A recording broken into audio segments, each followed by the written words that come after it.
Hello प्यारे बच्चों, मैं आपका अपना एनएस सर। आज आपसे बात करने आया हूँ किस बारे में। कई बच्चों की क्वारीज होती हैं, मुझसे बात करते हैं, पूछते हैं कि सर मैं बहुत पढ़ता हूँ लेकिन मेरा उतना आउटकम नहीं आता है, मैं बहुत देर सेल्फ स्टडी करता हूँ लेकिन फिर भी मेरे मार्क्स नहीं आते हैं। तो बात आती है सेल्फ स्टडी की।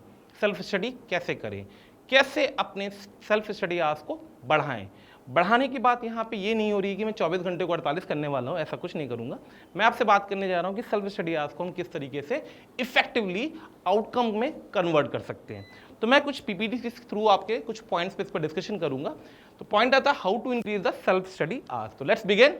द फर्स्ट पॉइंट जो मेरे दिमाग में आया वो ये है कि अगर बच्चे सोच रहा है कि वो सेल्फ स्टडी को कैसे बढ़ाए, तो पढ़ाई का एक तरीका होता है। क्या होता है? करेक्ट है। तो पहला पॉइंट जो आता है वो सबसे पहले पॉइंट बच्चों के दिमाग में आता है, क्या आना चाहिए? Set clear goals. आपके गोल्स डिसाइड होने चाहिए। आज मान लीजिए आपको जितनी देर भी आप पढ़ रहे हैं, 6 घंटे, 7 घंटे, 8 घंटे, 10 घंटे, तो आपके गोल डिसाइडेड होने चाहिए। Set clear goals and create a study schedule. उसका एक शेड्यूल होना चाहिए कि मैं क्लास करके आया हूँ, पहले मैं होमवर्क करूंगा, पहले मैं रिवीजन करूंगा, फिर मैं होमवर्क करूंगा, फिर हम उस होमवर्क से रिलेटेड और क्वेश्चंस करेंगे अगर जरूरत लग रही है मुझे, या फिर हम प्रीवियस चैप्टर्स को रिवाइज करेंगे थ्रू प्रॉब्लम। तो what is this? Make an achievable study goals. ऐसा नहीं है कि हमने डिसाइड कर लिया कि आज बैठ के पूरी इनऑर्गेनिक केमिस्ट्री में केमिकल बॉन्डिंग पूरी खत्म कर देंगे। नहीं बेटा, ऐसे नहीं होता है। कुछ डिसाइड प्रॉपर एक अचीवेबल गोल्स होने चाहिए। Then break them into the smaller task, छोटे छोटे टास्क में कि हम इतना पार्ट आज कवर करेंगे, इतना पार्ट कल करेंगे, इतना पार्ट परसों करेंगे। एंड देन मोर मैनेजेबल, जितना भी आपसे make them more manageable and track your progress. फिर आप इस चीज़ को ऑब्जर्व करें कि जो आपने गोल्स बनाए क्या हमने उनको अचीव किया, और अगर अचीव किया तो क्या वो गोल हमें इंप्रूवमेंट में हेल्प कर रहे हैं या नहीं कर रहे हैं। ठीक है। सेकेंड पॉइंट की बात करता हूं, eliminate distraction. This is the biggest point which you have to be focus. ये सबसे बड़ा पॉइंट है, इसको ध्यान रखिएगा। सेल्फ स्टडी टाइम में सबसे बड़ा डिस्ट्रैक्शन आता है आपका, बहुत सारे पॉइंट्स में आते हैं, फ्रेंड्स आ जाते हैं, दोस्त आ जाते हैं, आपको किस तरीके से बातें करते रहते हैं आपसे। इन सब चीज़ों को आपको अवॉइड करना है। मोबाइल्स को साइलेंट पे रखना है या स्विच ऑफ रखना है किसी भी सूरत में, ये ध्यान रखिएगा। ठीक है। और किसी भी तरीके का कोई भी, अगर आप पढ़ रहे हो उस समय, कोई भी किसी तरीके का डिस्ट्रैक्शन नहीं होना चाहिए। घर वालों को पता होना चाहिए कि इस समय आपको बात नहीं करनी है। ठीक है। नेक्स्ट पॉइंट आता है प्रायोरिटाइज योर एंड प्लान। आपकी प्रायोरिटीज आपको पता होनी चाहिए कि आज हमें फिजिक्स में ज़्यादा पढ़ना है कि केमिस्ट्री में ज़्यादा पढ़ना है कि मैथ्स में क्या ज़्यादा पढ़ना है, उसको प्लान आउट करना है अपने को अच्छे से।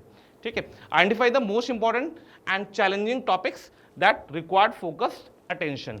आइडेंटिफाई करिए आप कि कौन से चैलेंजिंग टॉपिक्स हैं, उन पर ज़्यादा फोकस होना चाहिए। ठीक है। आगे बढ़ते हैं। Use time blocking techniques. Time blocking techniques का क्या कंसेप्ट होता है? टाइम ब्लॉकिंग का क्या कंसेप्ट होता है? Implement the time blocking techniques where you allocate specific time blocks for different subjects. जैसे आपको मान लीजिए आपने प्लान किया है कि हमें 8 घंटे पढ़ना है। अब 8 घंटे पढ़ना है तो आपने प्लान किया 2 घंटे, 2 घंटे, 2 घंटे और 2 घंटे। ये एक आइडियल प्लानिंग होती है। मान लीजिए आप 2 घंटे से ज़्यादा सिंगल सिटिंग में नहीं बैठ पा रहे, तो 2 घंटे मैंने फिजिक्स पढ़ी, 2 घंटे मैंने केमिस्ट्री पढ़ी, 2 घंटे मैंने मैथ्स पढ़ी, और रिमेनिंग 2 घंटे में हमने क्या किया, जो भी पार्ट छूट गया था या तो उसको कवर करना है अपने को, या फिर हम रिवीजन करेंगे। एक स्ट्रेटेजी होती है, इसको बोलते हैं टाइम ब्लॉकिंग टेक्निक्स। एक और प्लान होता है जिसको मैं प्लान बी बोलता हूँ बच्चों के लिए। उसका ये तरीका होता है कि हमने 3-3 घंटे के, मान लो आप 12th में या 13 के पॉइंट में, तो आप 3-3 घंटे के स्लॉट बनाइए, बीच में ब्रेक रखिए और फिर 2 घंटे का स्लॉट बनाइए। Concept same. पहले 3 घंटे में आपने पीसीएम में जो पढ़ना है पढ़ लिया, होमवर्क कर लिया, अपना रिवीजन कर लिया, अगले 3 घंटे में बचा हुआ होमवर्क रिवीजन सारा, और लास्ट के 2 घंटे में अपन ने टेस्ट की प्रिपरेशन करी या कुछ बुक सॉल्व करी। तो ये टाइम ब्लॉकिंग टेक्निक होती है। ठीक है। रेगुलर ब्रेक जरूर लेना चाहिए आपको। जैसे मैंने पीछे आपको दिखाया, क्या दिखाया बच्चों? पीछे मैंने आपको दिखाया 2 घंटा 2 घंटा 2 घंटा 2 घंटा।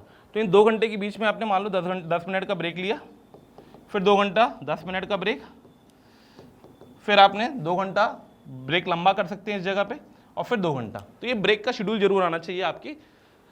टेक का रेगुलर ब्रेक्स आपको जरूर लेने हैं जब भी आप सेल्फ स्टडी पे काम कर रहे हो। ठीक है। Break your study sessions into the manageable chunks and include short breaks in between. बीच में ब्रेक जरूर आना चाहिए। लगातार मत पढ़िए आप, रिजिड एक कोई इस तरीके का टास्क मत डिसाइड करिए कि मेरे को तो लगातार बस पढ़ते जाना मैं तो 4 घंटे पढ़ के उठूंगा। नहीं, इफेक्टिव आउटकम कब निकलता है? आप 2 घंटे में ज्यादा आउटकम निकाल पाएंगे एज कंपेयर टू आप 4 घंटे लगातार अगर बैठते हैं। नेक्स्ट पॉइंट है हमारे पास, utilise productive study techniques. Techniques आपके बहुत प्रॉपर होनी चाहिए, उनको प्रॉपरली यूटिलाइज करना चाहिए। Adopt effective study techniques such as active recall. आप जो पढ़ें बहुत तेजी से आपको कनेक्ट होना चाहिए। उसका तरीका क्या होता है, आपको जितना भी आप लिख करके काम करेंगे सेल्फ स्टडी में उतना आपको ज़्यादा याद होगा।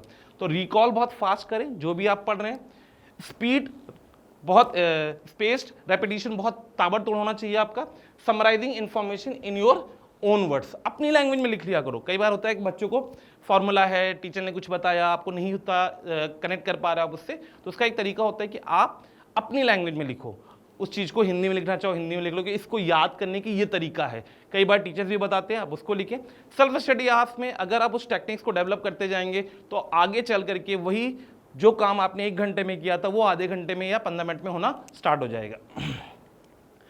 नेक्स्ट आता है find a study routine that works for you. ये पॉइंट बहुत इंपॉर्टेंट है। कई बच्चे होते हैं सेल्फ स्टडी करते वक्त रात में पढ़ते हैं कंफर्टेबली, कई बच्चे दिन में कंफर्टेबल होते हैं। तो आप अपनी कंफर्टेबिलिटी के हिसाब से पढ़िए, उसके लिए मैं बहुत फोर्स नहीं करूंगा। एक्सपेरिमेंट करना जरूरी है। क्या एक्सपेरिमेंट करना जरूरी है कि आपने जिस तरीके से आप पढ़ रहे हैं, experiment with the different study routines. मान लीजिए आप रात में बहुत पढ़ते हैं, आप अपना आउटकम चेक करिए, क्या मैं आउटकम इफेक्टिवली निकाल पा रहा हूँ। मान लीजिए आप सुबह बहुत पढ़ते हैं, आपको लगता है मैं सुबह 4 बजे उठ करके ज़्यादा पढ़ सकता हूँ, तो आप सुबह 4 बजे उठे, लेकिन इसके एक्सपेरिमेंट करके देखिए आउटकम किस पे ज़्यादा निकलता है।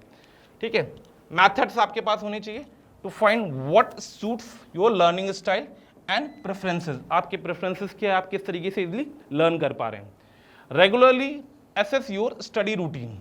हर दिन अपने स्टडी रूटीन्स को प्रॉपरली प्लान करके एसेस जरूर करते जाए। Performance reflect on what is working well. आपको ये नोटिस करना है कि जिस तरीके से आप पढ़ रहे हैं क्या उससे आपकी परफॉर्मेंस बेटर हो रही है कि नहीं हो रही है। पहला पॉइंट, अगर बेटर हो रही है then it's okay, you can continue with that performance. लेकिन अगर मान लो आपको लगता है कि मैं रात में 2 बजे तक पढ़ रहा हूं लेकिन मैं दिन में क्लास में कंफर्टेबल नहीं हूं या दिन में मैं बहुत लेजी फील कर रहा हूं, तो जरूरत नहीं है रात में पढ़ने की, आप सुबह जल्दी उठो। ठीक है, व्हाट नीड्स इंप्रूवमेंट, ये भी पता होना चाहिए कि अगर आपने कुछ उसी शेड्यूल को फॉलो कर रहे हैं फिर भी इंप्रूवमेंट नहीं आ रहा, आप कंफर्टेबल भी है, सब कुछ है, तो आप ये चेक करें कि क्या इंप्रूवमेंट की और रिक्वायरमेंट है।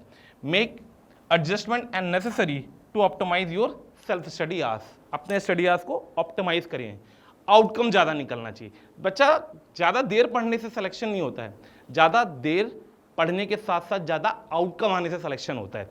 तो आपके सेल्फ स्टडी आवर्स में इस चीज़ को बहुत अच्छे से दिमाग में रखना है आपको।